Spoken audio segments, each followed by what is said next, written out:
Imagine this. It's 1381. A tax collector rides into a sleepy English village, expecting everyone to bow and pay up. Instead, the locals grab sticks, stones, and pure medieval rage and chase him out like he's the world's worst Uber driver who just tripled the fare.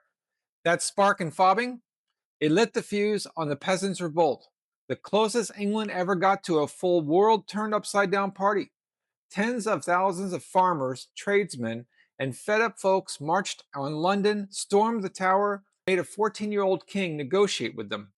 Today, we're diving deep into this wild chapter of history.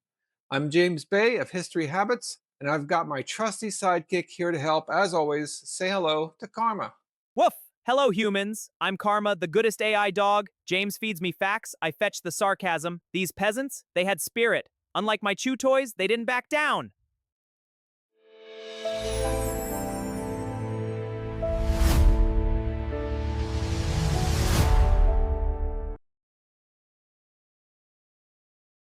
Let's set the stage. The Black Death in 1348 to 1350 wiped out 30 to 50% of England. Suddenly, labor was scarce. Peasants were like, hey, we can actually negotiate wages now. But the elites panicked and passed the Statute of Laborers, freezing wages at pre plague levels. It was like your boss saying, inflation? What inflation? Get back to work, peasant. Then King Richard II needs cash for the Hundred-Year War. Boom, poll tax. 3 groats per adult, rich or poor. That's weeks of a peasant's pay. Third time in 4 years. People were done with it. Woof, James! The plague killed half the village, and the lords still wanted free labor? That's like me sharing my kibble and then demanding belly rubs for life. No thanks. Was the Statute of Laborers pure greed or a desperate attempt to keep society from collapsing? Comments below. I read every one. May 30th, 1381, tax collector Thomas Bampton, or John in some tales, rolls into Fobbing, Essex with armed muscle. Locals show receipts from previous taxes, saying, we've paid already. He threatens arrest, big mistake. Led by folks like Thomas Baker, they drive him out. News spreads like gossip in a medieval tavern. Essex rises, Kent joins. This wasn't a drunk mob. They had captains, discipline, and banners. Woof. One taxman versus an entire village? Karma says the peasants win that fight. I'd have stolen his horse and ridden it straight to the treat aisle. Bampton probably thought it would be an easy day.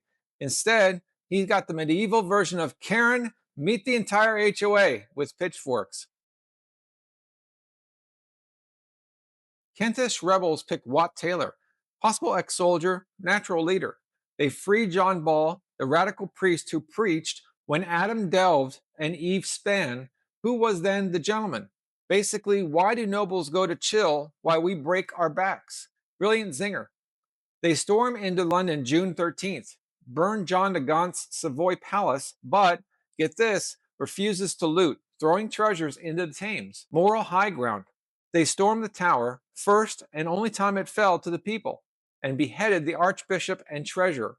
Heads on spikes. Ugh. Ugly stuff with Flemish merchants, too. Xenophobia mixed with rage. Woof, beheading? That's harsh, even for a dog with strong opinions on squirrels. But that John Ball guy, he dropped truth bombs better than I drop toys. The rebels had demands. End serfdom, fair rents, no more bad advisors. It was like writing a strongly worded email to your boss, but with 50,000 friends and actual swords. Did rebels go too far with the violence, or was it just only language the elites understood? Debate in the comments. June 15th at Smithfield, young Richard II meets Tyler. Tyler gets bold, maybe even rude. Mayor Walworth stabs him. Chaos ensues. But 14-year-old Richard rides forward. I will be your captain, promises reforms. Rebels disperse. Promises? Mostly broken. Tyler's head on London Bridge. John Ball executed brutally. Revolt crushed, but serfdom eroded over time. It showed the commons could force the king to listen. Richard was just a teen and he pulled that off? Kid had bigger balls than some modern politicians. But poor Tyler, Karma would have fetched him a better negotiator. Richard's move was pure kingly theater, like a teenage bluffing his way out of detention by promises to do all the chores, then ghosting.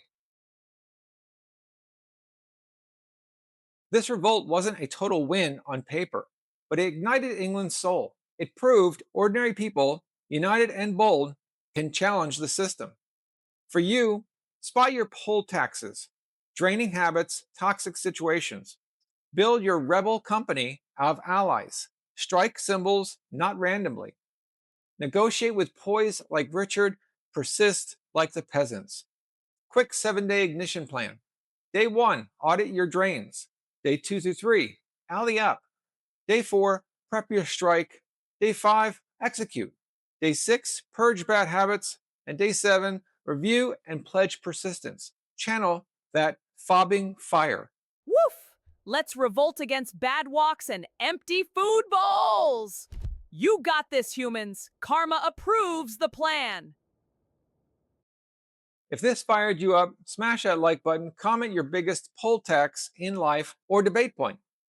Subscribe for more history that hits different, and share with a friend who needs a spark. Thanks for watching History Habits. Now go ignite your own revolt. Bark! Like and subscribe, or Karma steals your socks. See you next time!